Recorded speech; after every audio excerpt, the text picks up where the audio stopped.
Hey Cachers, Derek here, Baker 6 Clan. Hey, I am down here in Savannah and I'm meeting up with Ranger Doc and we are going to be doing an epic location that you don't want to miss. Doing this one a little bit different. You're not going to see any part of me getting the cache because this one really is all about the location. Kevin, such a cool location, and this has some great history and a really great story. Tell me about that. All right, so the statue behind us is the Waving Girl. Her name is Florence Martis, and legend has it, is what they pitch on the tours and everything else, is that a long time ago, she supposedly fell in love with a soldier who went off to war, and then, supposed to be coming back on a ship, and she wouldn't know, there's no cell phones and mail was spotty back then, so she didn't know what ship that he might be coming back in on. So anytime a ship came up the river and went by, she would go on the balcony and she would wave to the ship. And supposedly her sweetheart never came home, but until the day she died, she welcomed every ship that came up the Savannah River from the balcony, waving her dish towel. And that's supposedly the story of it. And there's really no definitive story unless you take the tour from one of the tour guys in town, or look it up online or whatnot. At the site here, there's really nothing that specifically tells the whole story. So on the cache page, it tells the story. Further stuff about this location was when I first moved here, this is done on River Street in Savannah, and there was no physical caches on River Street. To me, geocaching has always been about the location and the geocache bringing you to that location for a reason other than the cache itself. Right. Now, nobody really needs another reason to come to River Street because River Street kind of sells itself. Open container, you got a bar shop, whatever. I mean, there's plenty to do down here, and River Street is a destination in and of itself. But on the opposite side of that whole coin is when you're out traveling, and geocaches are travelers. Right. When we get out there and do this stuff, and we're traveling a new location, who doesn't pull out their app and say, hey, is there a geocache here? Right. Well, when I moved here, there was no physical geocache anywhere on River Street. There was the beginning, I believe there still is a beginning stage of a multi towards the middle of River Street, but it's even actually a street level up. So I was like, what can I do to bring people to both ends of River Street? Because when people come down to River Street too, they usually just hit the middle of it. They never hit both ends. Right.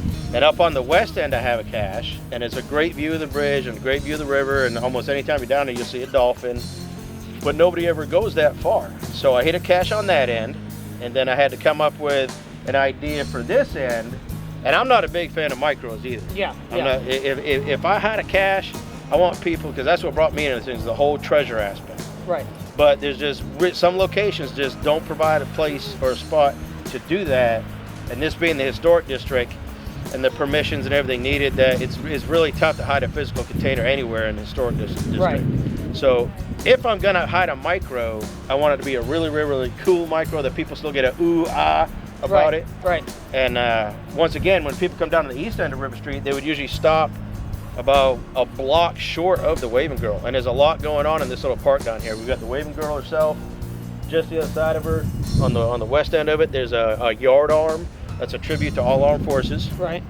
And just to the east side here, there's a monument to the '96 Olympics, because they actually had the sailing competition in the river out here for the '96 Olympics. So there's a lot going on in this park, but there's no real reason for you to come down here unless you're a geocacher and you find a cache that brings you down here. Right. And I think it's really cool because, I mean, this is a micro. It is a micro. But it has almost 300 favorite points. Now, let me say that again. It's a micro with almost 300 favorite points. That's just really cool. Which I won't say is unheard of, but to do that, it's got to be a cache that's going to put a smile on your face.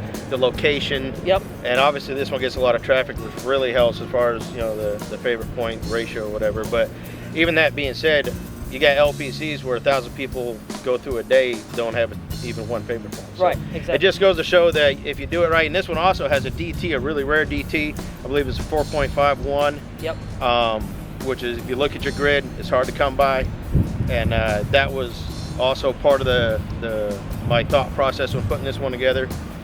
And it's the whole package. I mean, you got a good DT for those people, for the stats guys.